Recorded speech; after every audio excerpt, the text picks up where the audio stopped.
Chers frères et sœurs, dans l'évangile de ces jours, Jésus fait ses adieux à ses disciples. Il leur donne un certain nombre d'indications sur la manière de vivre après son départ, quand il ne sera plus physiquement au milieu d'eux. Il révèle qu'il y a une parfaite communion entre le Père et lui. Il nous dit aujourd'hui, ce que vous demanderez au Père en mon nom, il vous le donnera.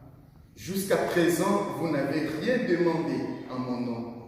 Demandez et vous recevrez. Ces paroles du Seigneur paraissent curieuses, étonnantes, surprenantes, voire déconcertantes. Il nous arrive pourtant de demander la guérison de quelqu'un et ça se termine par un handicap à vie.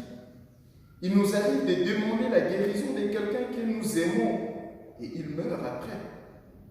Nous prions à maintes reprises pour que cesse la guerre sur la terre, mais ce que nous obtenons, c'est parfois l'intensification des conflits armés, des combats, des actes terroristes, des massacres. Combien de fois n'avons-nous pas prié pendant ces temps de crise sanitaire mondiale pour qu'un médicament efficace soit trouvé afin que le Covid-19 soit éradiqué? Comment comprendre les paroles de Jésus quand il dit « Jusqu'à présent, vous n'avez rien demandé en mon nom » En effet, Dieu ne se moque pas de nous, loin de là. Demander quelque chose au nom de Jésus est un acte de confiance et de foi. Sommes-nous dans la confiance?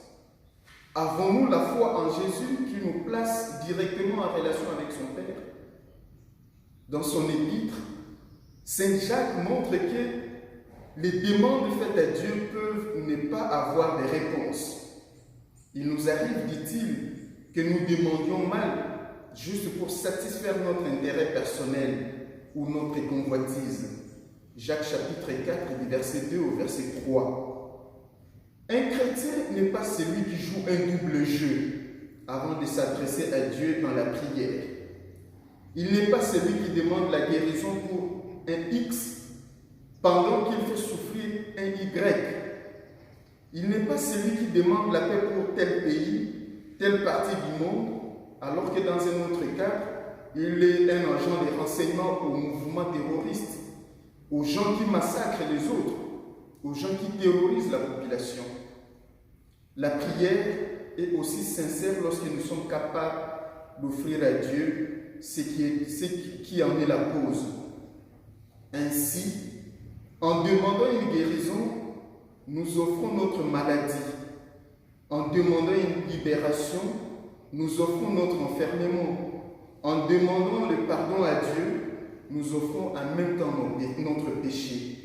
En demandant la paix, nous offrons notre capacité d'aimer ceux qui nous font souffrir et ceux qui doivent prendre des décisions mais ne les prennent pas. Enfin, nos demandes adressées au nom de Jésus doivent être soumises à la volonté de Dieu. Parfois, la chose la plus difficile pour nous, c'est d'accepter que la volonté de Dieu s'efface. Nous avons besoin de nous mettre à l'école de Christ. Lorsqu'au jardin des Oliviers, à quelques instants de sa mort, il dira au Père, non pas ma volonté, mais la tienne. Que l'Esprit Saint nous vienne en aide, il vienne au secours de notre faiblesse, nous qui ne savons pas ce qu'il faut demander.